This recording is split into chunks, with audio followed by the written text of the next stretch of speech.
করে video call করে চালাও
ଏବେ ବର୍ତ୍ତମାନ ପିଲାଙ୍କୁ ଶିଶୁ ବାଟିକା ପିଲାଙ୍କୁ ବହିର କାର୍ଯ୍ୟକ୍ରମ ଆମ ପ୍ରଧାନ ଶିକ୍ଷକ ବହି ଦେଉଛନ୍ତି ଯାହା ହସ୍ତରେ କୁନି କୁନି ଛୁଆଙ୍କୁ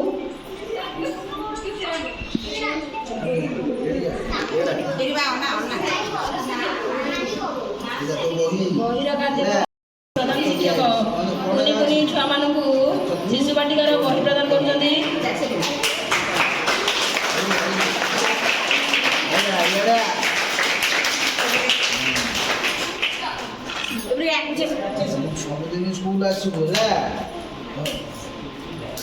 ପିଲାଙ୍କୁ ଉତ୍ସାହିତ କରିବା ପାଇଁ ତାଳି ଟିକେ ହଉ।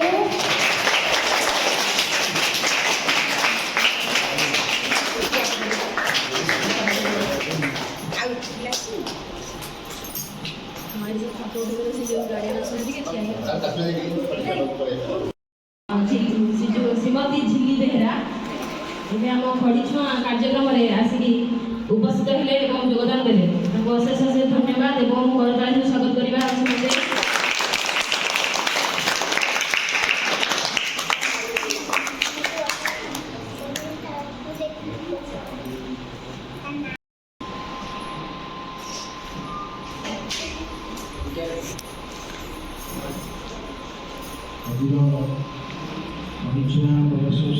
କାର୍ଯ୍ୟକ୍ରମରେ ମୁଖ୍ୟ ଅତିଥି ଏ ପଞ୍ଚାୟତ ସରପଞ୍ଚ ମହୋଦୟା ଆଜି ସରକାରଙ୍କର କାର୍ଯ୍ୟକ୍ରମ ଅନୁସାରେ ଓଡ଼ିଶାର ସମସ୍ତ ବିଦ୍ୟାଳୟରେ ଖଡ଼ିଛୁଆଁ ଓ ପ୍ରବେଶ ଉତ୍ସବ କାର୍ଯ୍ୟକ୍ରମ ଚାଲୁଛି। ସରକାରଙ୍କର ଏ କାର୍ଯ୍ୟକ୍ରମର ମୁଖ୍ୟ ଉଦ୍ଦେଶ୍ୟ ହେଉଛି ସମସ୍ତ ପିଲାମାନଙ୍କୁ ସ୍କୁଲ ପ୍ରତି ଆକର୍ଷଣ କରିବା ଏବଂ ସମସ୍ତେ 5 ବର୍ଷରୁ ବୃଦ୍ଧ ପିଲାମାନଙ୍କୁ ବାଲବାଟିକାରେ ଆଡ଼ମିସନ୍ ଏବଂ 6+ ଯେଉଁମାନଙ୍କୁ ହେଇଥିବ ସେମାନେ କ୍ଲାସ୍ 1ରେ ଆଡ଼ମିସନ୍। ଯେହେତୁ ଆମର ଏଇଟା ମୋରାଲ ହାଇସ୍କୁଲ ବାଲବାଟିକାରୁ କ୍ଲାସ୍ 9 ପର୍ଯ୍ୟନ୍ତ ପିଲାମାନଙ୍କୁ ଆଡ଼ମିସନ୍ କରାଯାଉଛି ତାଙ୍କର ଏଜ୍ ଅନୁସାରେ। ତେଣୁ ସମସ୍ତ ପିଲାମାନେ ଆଜିର ଦିନରେ ବିଦ୍ୟାଳୟରେ ପ୍ରବେଶ କରିବେ ଏବଂ ଏଇ ଯେଉଁ ଛୋଟ ଛୋଟ କୁନି ପିଲାମାନେ ଅଛନ୍ତି ସେମାନଙ୍କୁ ଖଡ଼ି ଛୁଆଁର କାର୍ଯ୍ୟକ୍ରମ ରହୁଛି, ଯେଉଁଥିପାଇଁ ପିଲାମାନେ ସ୍କୁଲ ପ୍ରତି ଆକର୍ଷିତ ହେବା ସହିତ ସ୍କୁଲର ଶୈକ୍ଷିକ ବାତାବରଣକୁ ଚିହ୍ନିବେ ଏବଂ ସବୁଦିନ ଯେମିତି ସ୍କୁଲ ଆସିବେ ଏବଂ ପାଠ ପଢ଼ିବେ, ଇଏ ହେଉଛି ମୁଖ୍ୟ ଉଦ୍ଦେଶ୍ୟ। କୌଣସି ପିଲା ଯେମିତି ପାଠରୁ ବଞ୍ଚିତ ହେବେ ନାହିଁ, ଏ କାର୍ଯ୍ୟକ୍ରମର ମୁଖ୍ୟ ଉଦ୍ଦେଶ୍ୟ ହେଉଛି।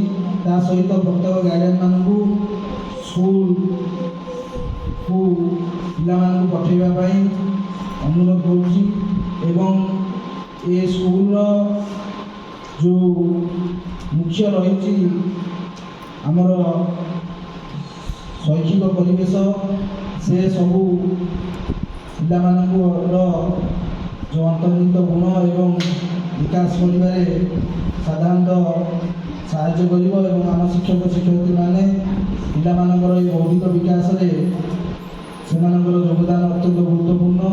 ତେଣୁ ମୁଁ ଏହି ପ୍ରବେଶ ଉତ୍ସବ ପରୀକ୍ଷଣ କାର୍ଯ୍ୟକ୍ରମରେ ଉପସ୍ଥିତ ସମସ୍ତ ଅଭିଭାବକ ଏବଂ ମୋର ଶିକ୍ଷକ ଶିକ୍ଷୟିତ୍ରୀ ଏବଂ ଏ ବିଦ୍ୟାଳୟର ସମସ୍ତ ଛାତ୍ର ତଥା ଆଜି ସ୍କୁଲରେ ଆଡ଼ମିସନ୍ କରିଥିବା ସମସ୍ତ ଛାତ୍ରଛାତ୍ରୀମାନଙ୍କୁ ଆଜି ସ୍ୱାଗତ କରୁଛି ଏ ବିଦ୍ୟାଳୟକୁ। ଏ ବିଦ୍ୟାଳୟର ସମସ୍ତେ ଗୋଟେ ଗୋଟେ ଅଂଶ ଏବଂ ବିଦ୍ୟାଳୟକୁ କିପରି ଆଗକୁ ନେବା ସେଥିପ୍ରତି ସମସ୍ତଙ୍କ ଯତ୍ନବାନ ହେବା ଉଚିତ ଏବଂ ମୁଁ ସରପଞ୍ଚ ମହୋଦୟଙ୍କୁ ବିଦ୍ୟାଳୟର ଡେଭଲପମେଣ୍ଟ ପାଇଁ ବିଶେଷ କରି ଆମର ଗୋଟେ ଘରର ଆବଶ୍ୟକତା ରହୁଛି, ସେଠି ଘର ଆମର ଫାଉଣ୍ଡେସନ୍ ହେଇକିନା ରହିଛି, ଯେଉଁଥିପାଇଁ ଅଫିସ କାର୍ଯ୍ୟାଳୟ ଗୋଟେ ଘର ଦରକାର ହେଉଛି, ତା ସହିତ ଷ୍ଟାଫ୍ ରୁମ୍।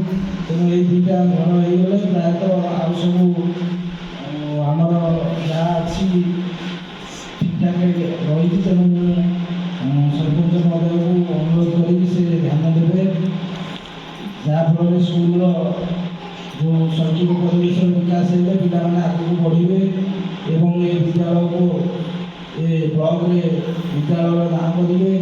ସେଟା ପ୍ରତିବର୍ଷ ଆମ ବିଦ୍ୟାଳୟ ଭଲ ରେଜଲ୍ଟ କରୁଛି, ତା ସହିତ ପିଲାମାନଙ୍କର ଏଇ ଯେଉଁ ବିକାଶ ହେଲେ ଆହୁରି ବିଦ୍ୟାଳୟ ଆଗକୁ ଯିବ। ମୁଁ ସମସ୍ତଙ୍କୁ ଆମ ବିଦ୍ୟାଳୟ ତରଫରୁ ସ୍ୱାଗତ କରୁଛି ଏବଂ ଆଜିର ପ୍ରବେଶ ଉତ୍ସବ ପରୀକ୍ଷଣ କାର୍ଯ୍ୟକ୍ରମରେ ସମସ୍ତେ ଅଂଶଗ୍ରହଣ କରିଥିବାରୁ ସମସ୍ତଙ୍କୁ ଧନ୍ୟବାଦ ଅର୍ପଣ କରୁଛି।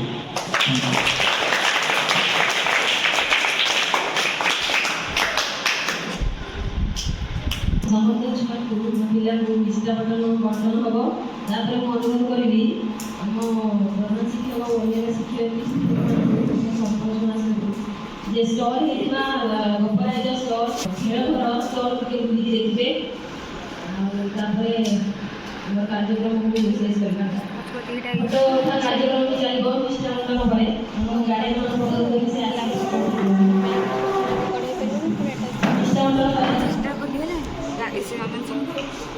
ସାରଙ୍କୁ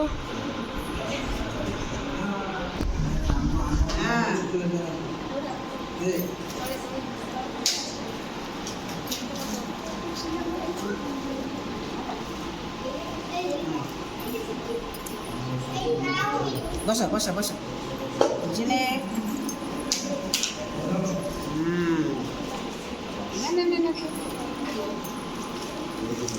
ହଁ ହଁ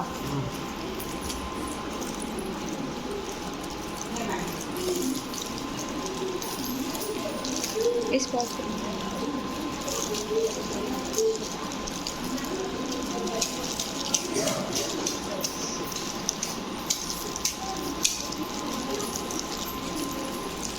Thank you.